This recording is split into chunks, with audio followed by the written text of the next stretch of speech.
Let me talk to you a little further about the what we do is I think that we have to create, not only after you create the body of evidence, we have to start making damages available.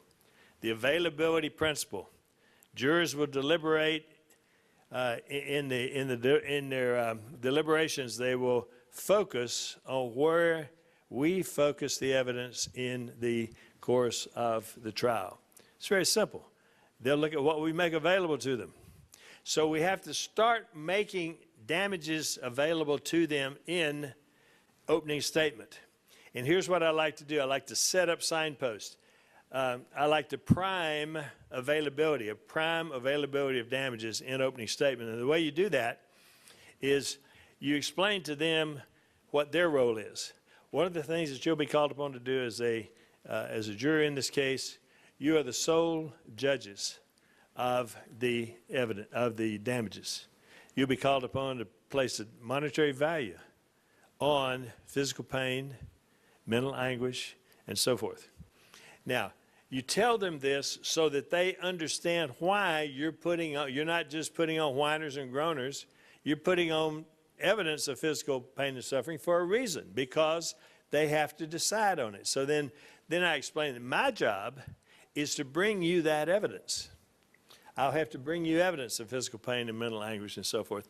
Now, what you're doing at that point is you're priming them so that as you get to evidence, as you get to testimony, for example, you have a doctor on the stand, you say, all right, now here's your signpost. All right, doctor, let's turn to the physical pain that was associated with this treatment. All right, doctor, let's talk to the nurse. Let's turn to the mental anguish that you witnessed while you were treating Mr. Jones. So as you're going through, you're saying, okay, here's that mental anguish evidence I promised you. So you go through all that. And throughout the entire trial, you're using those signposts.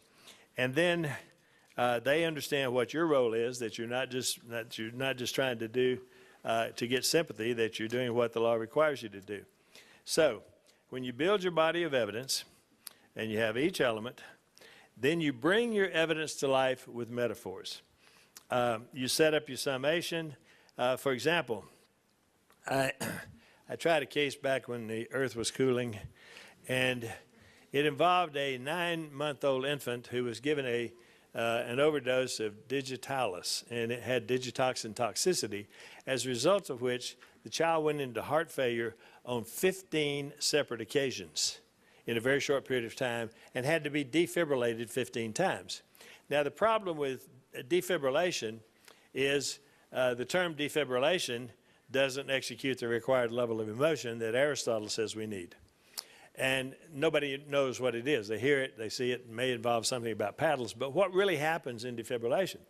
So I need a metaphor. So we're going down to, we tried this case in Beaumont. My doctor and I are driving down there. He's going to be on the stand. And I'm saying, okay, doc, I need a we got to have a metaphor for this. We can't talk about defibrillation.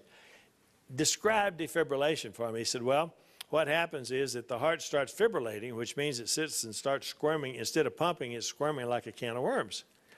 And then the next signal, you put the electric paddles on and you send an electric charge through the heart with sufficient force, it stops the heart from beating.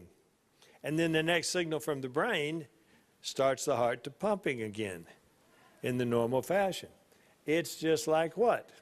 Electrocution. You send enough electric force through the heart to stop it from beating. So all of a sudden I said, okay, you tell it that way on cross-examination. And so he did. He explained defibrillation on cross-examination. If he hadn't, I would have gotten it on redirect, obviously. But he put that in. And so what does this do? This allows me, by thinking about damages ahead of time, this allows me to argue to the jury in terms of how do you even begin to place a value on the electrocution of a child, of sending an electric charge through a child's heart with sufficient force to stop that heart from beating. And then that's up to you. It's your determination. And then you suggest, it may be $5,000, it may be $10,000, it may be whatever. That's up to you. But when you arrive at that number, multiply it times 15. And that's what they did. And the result was I got the only remediator I've ever had in my life was the argument for 15 electrocutions, and I got remitted on it. I still got the largest recovery in Texas on it, but even after the remediator, but they bought the argument. So they bought the metaphor, in other words. I don't think I would have gotten that if I just stood up and argued for 15 defibrillations, okay?